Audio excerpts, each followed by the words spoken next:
Alright lads, it is Medical here. Today I'm reviewing Warmane's Wrath of the Lich King servers, which are both Icecrown and Lordaeron. First of all, before we jump into the review, my personal opinion, I've been playing these servers for probably about a couple of months now. I'm having a lot of fun. The server quality is absolutely phenomenal. I mean, it's literally the only thing I'm playing right now. So let's talk about the differences between each server. I like to think that Icecrown is basically just an endgame server, and then Lordaeron is a very strict Blizz-like server. So obviously on Icecrown you've got 7 times XP rates. This is just so, if you just want to experience Wrath of the Lich King raiding, then this is definitely the server to go for. Obviously you're going to level up a lot faster, and you're going to have the opportunity to properly learn your class rather than just getting an instant 80. The loot rates are also slightly increased. This is basically just so that you have enough money to train up all your abilities and skills and stuff. But when you get to endgame, everything is like completely strictly Blizz-like. But if you're not looking for that kind of thing, you're looking to play Wrath of the Lich King and enjoy the leveling experience. Personally, because I've done it about 40 times in my life, I'm a little bit bored. That's why I've just moved on to the Icecrown server. I'm just a little bit bored of leveling. That's why I'm on it. But if you want to go and enjoy it, you go and experience it, you definitely can on the Lordaeron server. That is a completely strict Blizz-like server. 1 times XP rate, loot rate, drop rate, all that kind of thing. So I guess one of the big things that people want to know is how populated these servers are. You can go into the Warmane website and check out for yourself. At peak times I'm seeing Lordaeron at about 9 to 10,000 players.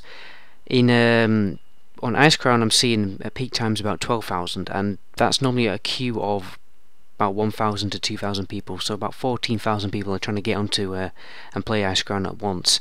So population, you're looking at, I think that population is even higher than Astarius when Astarius was at its peak. So definitely, probably, I think these are literally the most populated private servers in the entirety of private servers. So definitely, worth playing it just for that fact. Another cool thing about these servers is that you can get the Warlords or Drana models implemented into the game.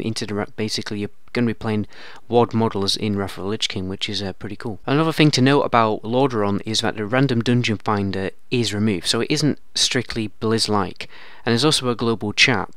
But to be honest, I think because the random dungeon finder is removed, that actually makes the game better, because you're actually encouraged to go out into the world to the dungeons to explore, rather than just being jumped into a queue. So yeah, I definitely think that's even better than Blizz-like. So scripting, is everything scripted? Well, for the most part, what I had an experience. I did the Bloodmist Isle questline, which is like the least popular questline to do, and everything on that I did.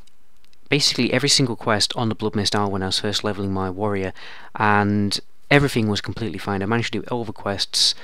I had absolutely no problems. I don't think I've encountered very many quests. I don't think I've encountered one single quest with bad scripting, apart from the Ring of Blood last night. I had a few issues with that, but eventually got it done. So the scripting is, it's pretty flawless in my opinion. I can't think of anything where I've had a problem. There is a problem with the dungeon finder. Well, any dungeon. Sometimes when you leave the group before you've gone back into the dungeon to resurrect, then you won't be able to resurrect, so you'll have to go to Spirit Healer. I've had issues with that, but that's the only issue, like noticeable bug I've had. Sometimes I've been falling through the floor, charging as a warrior, but it's only been when I've been an idiot and charged a mob on top of a hill. So really, it's pretty perfect. You cannot complain. Oh, just another thing, I've seen mobs randomly spawn on like a hill, which is actually unreachable to the player. So sometimes you cannot get to the mob, which is a little bit annoying. It's just like a slight little thing, but these are the things that you can just man up about and get on with it, and you're going to shrug this kind of thing off. So for the raiding, I haven't experienced the raiding myself, but I've been talking to my guildmates. The raiding is 97%. People are saying the raiding is completely fine. Apparently there's one little thing of the Lich King that is not scripted. One little mechanic. I mean, are you going to let that ruin, does it influence your decision to play a server? It's like one little mechanic that doesn't work. I mean, come on, you got to man up about these things. So yeah, raiding is just pretty much on point. PvP, I'm looking at the global chat. I don't think it's that popular, but it works. I mean, hang on, my throat's about to break. I mean, everything works perfectly, but I just don't think it's incredibly popular. I don't see a lot of people looking for groups. I do see people looking for groups.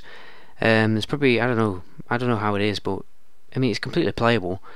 So Battlegrounds and the winter grasp, you know, winter grasp, sorry, all those things are working fine, and all the classes are working fine. So you know, you can definitely enjoy PvP on this server. Now, one thing to mention is there is an in-game store. Okay, a lot of people think, oh my god, it's so pay to win, but at the end of the day, if the fact that this server has a store means that the server it's making money, right? And because it's making money, it's not going to go bankrupt. This server isn't just going to randomly disappear because they can't afford to keep the server up. So that's why I like the fact there's a store. You know, it gives me a sense of security that the server isn't going to randomly disappear. Okay, and the things that you know you can buy are extremely expensive. So really, it's just exploiting extremely rich people who can afford to spend I don't know what, £100 on a little bit of gear. So it isn't game breaking. At the end of the day, I mean, it's not gonna. It's not at the point where it ruins the game. You can only buy best in slot for raiding gear as well. I think you can actually buy Shadowmourne though. But at the end of the day, you don't have to buy it. You don't have to go into the store and buy stuff. You don't have to do any of that. So you know, your experience of the game isn't going to be ruined. So just chill out about it.